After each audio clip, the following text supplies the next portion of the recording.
So guys, I'm here at Ibrahim's lacrosse game, playing Allen today. I'm gonna try to get some exercise.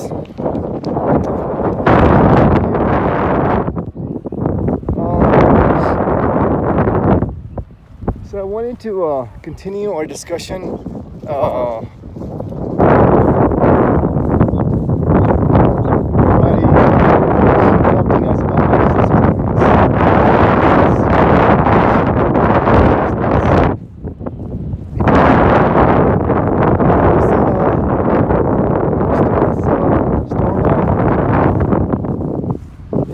One of four categories. We start off as employees, move into self-employment, but our goal should be to become business owners and or investors, because that's where the greatest benefits are. Any country's financial system is set up to favor the investors and or business owners. So that's where we should aim to be.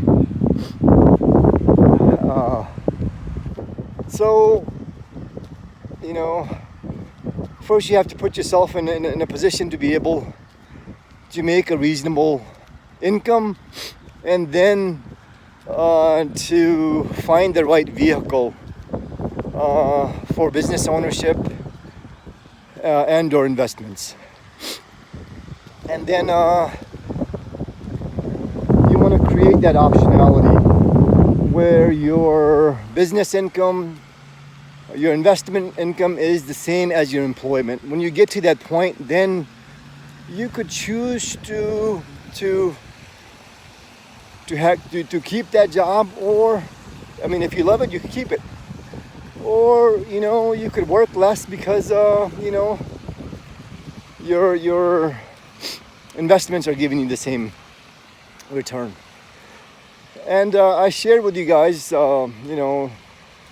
different vehicles that I've been in, my different investment endeavors, from stock market to retail business, motel business, quick service restaurant franchise, and multifamily or apartment investing. Today I wanted to share with you guys, talk to you guys a little bit about one of the retail businesses that I was in, C-store gas station. I had several locations. Some of them worked out, were really good returns.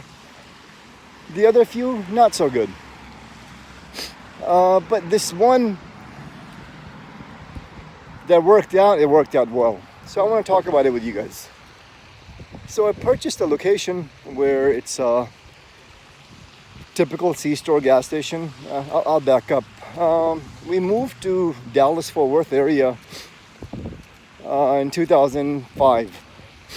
And of course we wanted to be in the DFW area. That's where Mama wanted to be. Well, both of us. Amelia, you weren't born at the time. And but we moved from Atlanta. I didn't want to be in this business for a very long period of time for a number of reasons. I'll talk about those. But city was competitive at the time. The Metroplex.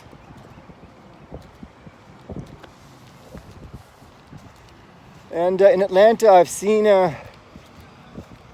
the competition was pretty fierce. I've seen racetrack and QTs there, and I knew I couldn't compete with these guys at the time. So I wanted to have the proximity of the Metroplex be close enough, and yet be in a small town. So we moved to a small town, which Mama, it was really tough talking her into it at the time. So we moved there, nice small town, about an hour from DFW. And we bought this C-store gas station. And we moved there. I was a hands-on operator.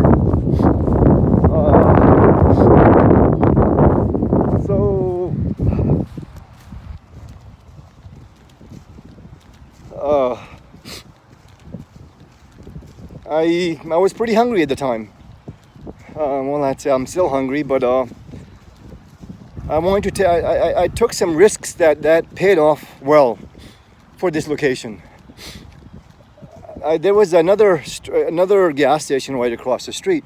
So me being the new guy in town, I wanted the locals to, hey, come give us a try. So gas was a pull, obviously. I'd come in the morning and I would lower my gas a couple of cents below the competition across the street. Well, a few hours later, I noticed that, this guy has done the same thing. He's either matched me or he's a penny or two below me. This goes on for a couple of weeks. And one day I come in, I lowered my about 50 cents. And if I remember correctly, at the time, the gas was about $3.54 a gallon. It was up there. So I wait about 20 minutes, I look across the street. Sure enough, this joker has lowered his 50 cents. And keep in mind,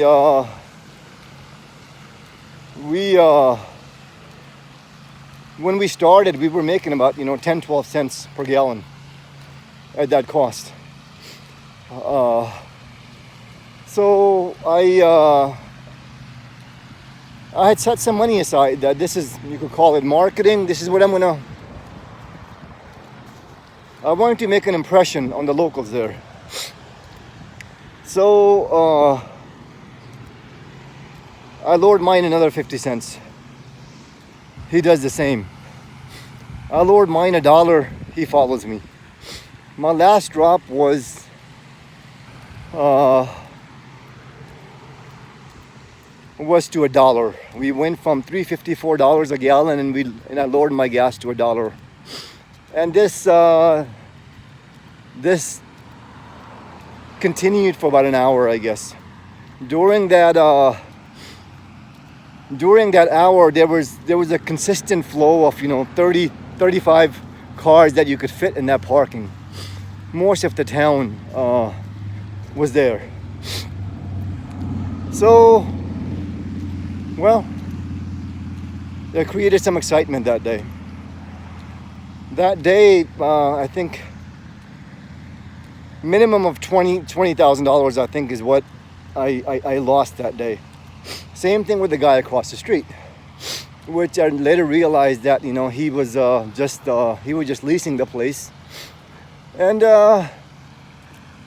it was owned by a jobber, a wholesaler, a big player. I was like, my God, I can't fight with this guy. So I met with him and I purchased that place, where the wholesaler just wanted to sell gas. This young man who was leasing it from this guy, the only thing he had was the inside sales. Whether he made money on gas or lost money, it was the wholesaler. So the wholesaler was the one really responsible for the fuel contract, for the fuel supply. And this is the guy that I couldn't pick a fight with. So I purchased a place from this guy, and he told this young man that, hey, I'm selling the property. You either buy it from me or at the same price, or you have to get out. So I purchased that place. So now that I had both of them, competitively, very good move. So what happened then was my sales at this particular store, because it was a better location, easy in and out, big parking, corner spot, my sales jumped from 50,000 per month to 150,000, and my gas went from about the same. Well, it only went up to 100,000. But my margins on gallons compressed.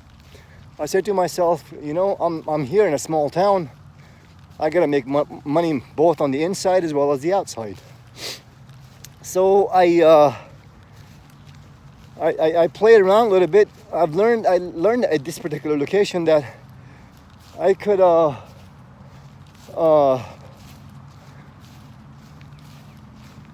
I could increase my margins, lower my gallons, and yet keep the inside sales the same. That's where you made most of your money. And at the same time, I made this store like a one-stop shop. It was not only just a gas station anymore or a convenience store anymore, it was also a tool shop. I put a fast food franchise in there. Then it was a financial center as well, where I did check cashing. People, money orders, bill pay, and money transfer, Western Union and MoneyGram. So on Thursdays and Fridays, it was really, people would come in, and out-of-town workers, they would cash their check. I'd charge them, 2-3%. And then they would send money, and they would get money orders, and then, they would do the shopping on the inside. So this location, I kept it from, for about 7-8 years. So during that time, again, as we talked about leverage before, debt, and the benefits of owning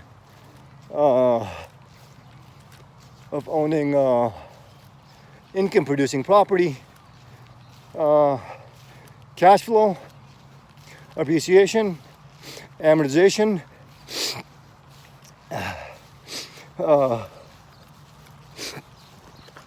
So over the course of this time, Time 47 minutes.